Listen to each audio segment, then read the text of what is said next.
శ్రీ గణేశాయ నమః. శ్రీ గురుభ్యో నమః. శ్రీ సరస్వత్యై నమః.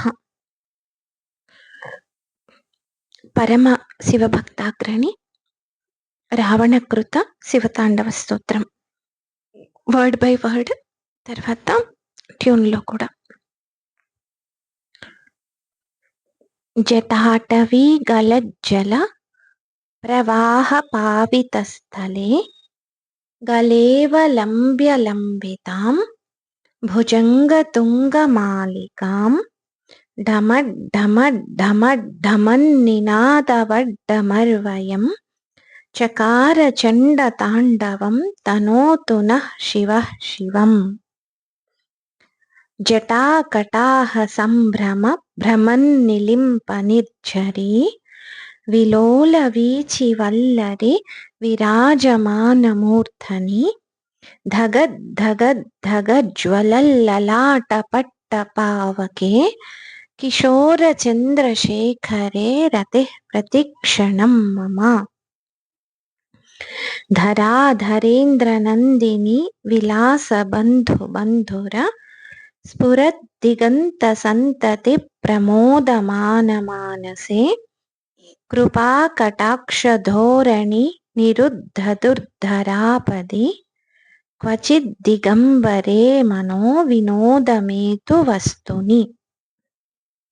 జటాభుజంగపింగళ స్ఫురత్ఫణామణిప్రభా కదంబకుంకుమద్రవ ప్రలిప్తదిగ్వధూముఖే మదాంధసింధురస్ఫురత్వగుత్తరీయమేదురే మనో వినోదమద్భుతం బిభర్తుభూతభర్తరి.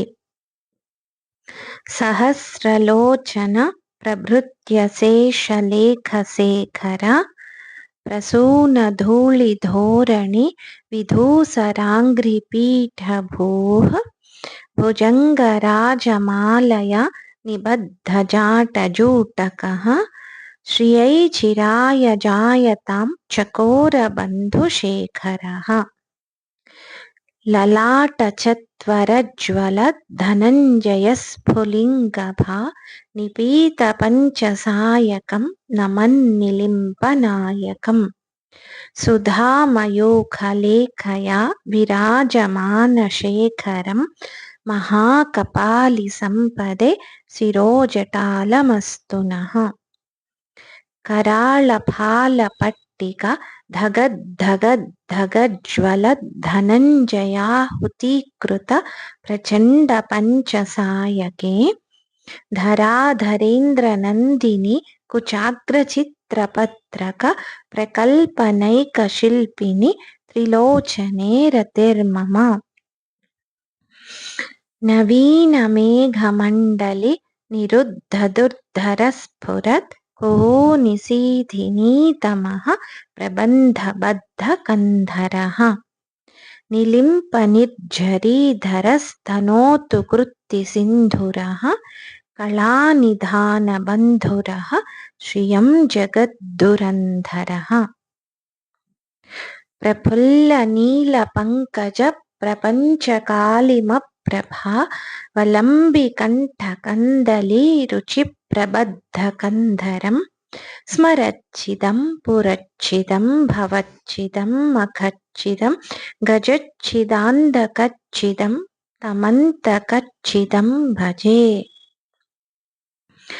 अखर्व सर्वमङ्गल कलाकदम्बमञ्जरी रसप्रवाह माधुरी विजृम्भणा मधुव्रतं स्मरान्तकं पुरान्तकं भवान्तकं मखान्तकं गजान्तकान्धकान्तकं तमन्तकान्तकं भजे.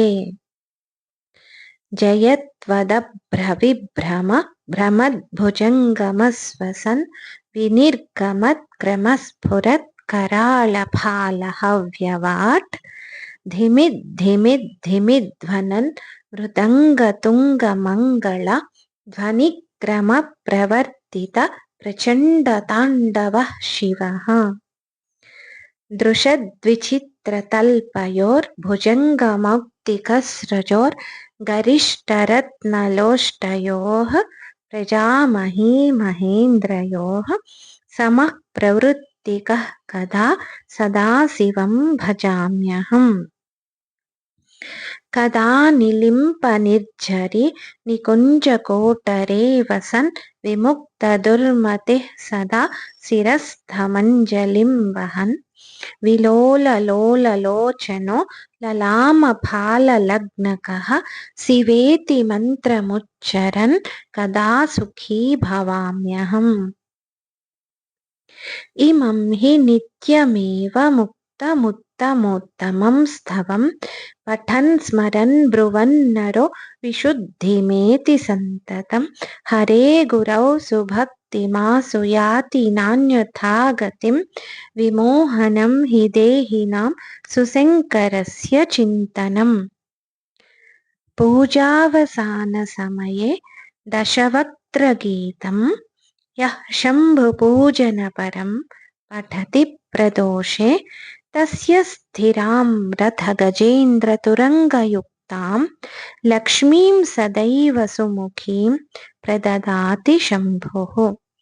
इति श्रीदशकण्ठरावणविरचितं श्रीशिवताण्डव